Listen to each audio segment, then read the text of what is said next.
1 minute. Contestant number 5, Tiffany Dilworth.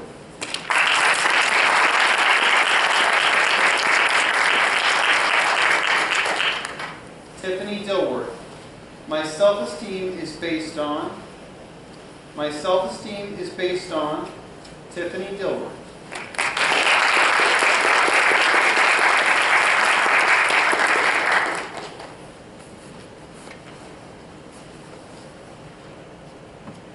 Our self-esteem is based on our self-perception.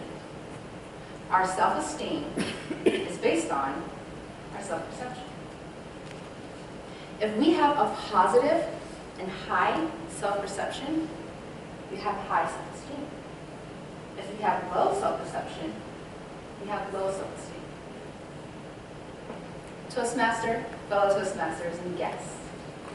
Last year, I had the opportunity to become a Maryland Scholar. As a Maryland Scholar, I had the privilege to be able to go into junior high and high schools and talk to 8th and 9th graders about the importance of education. One thing I realized as I talked to them about their education and how in a couple of years, they're going to be the ones making decisions for our country, I noticed that a lot of them didn't really seem to believe me. And as I began talking to them more and more, I began to realize that they didn't believe in themselves. Many times they were told that they didn't make a difference, that they weren't important, that everyone was going to make decisions for them. And that discouraged me. So what I did some research. How many of you guys know that metaphors is an excellent tool to help people understand the message you're trying to get across? See some heads nodding, some heads nodding. Yes, metaphors. So that's what I did. I found a metaphor, and I'm actually going to share that with you guys today. So in my hand, I have a $20 bill. How many of you guys know this $20 bill if I gave it to you? See some hands raising, some heads nodding. Okay. Let's say I took this $20 bill and I folded it in half, put a really big crease in it. How many of you guys want it? Really? Okay. Let's say I took this bill and I crumpled it all up. Do you still want it? Really? Okay, okay. So let's say I took this $20 bill and I ripped it in half. And I gave you both halves. Would you still want it? Interesting. Why would you still want it? Exactly. It still has value. When I show this example to the children at the schools that I go to, you can see light bulbs just going off. It clicked for them.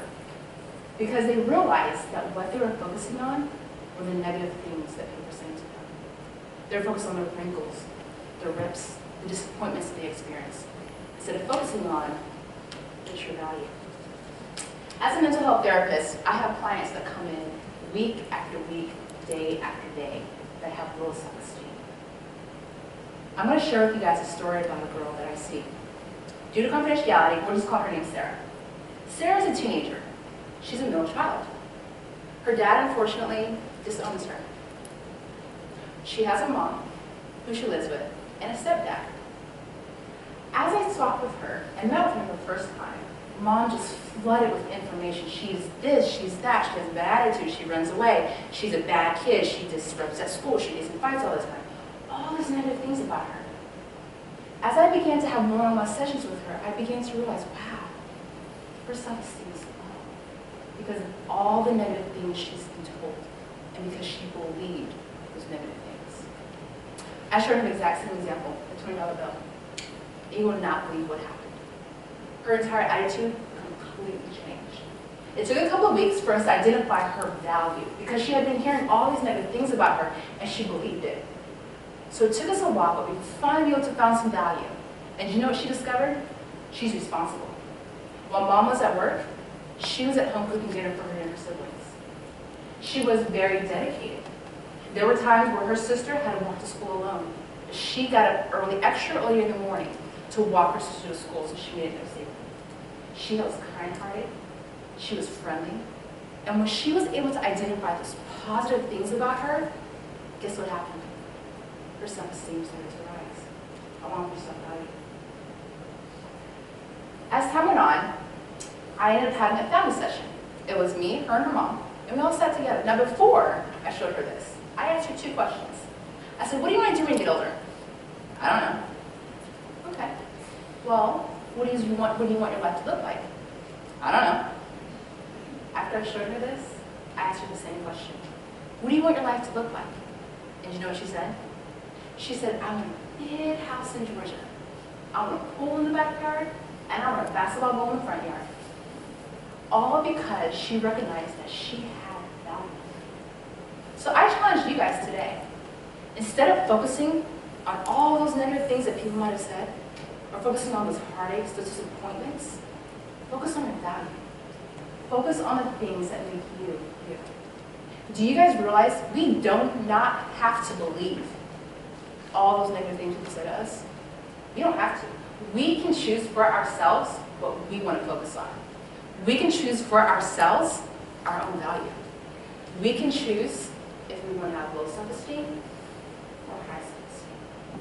So again, I challenge you guys today to identify your value. Because each of us in here are great. We are phenomenal people. There's no reason whatsoever why we need to have low self-esteem. So again, discredit all those people that said, you're this, you're that, those disappointments, those heartaches. Put it all to the side and identify your value, because we all have value.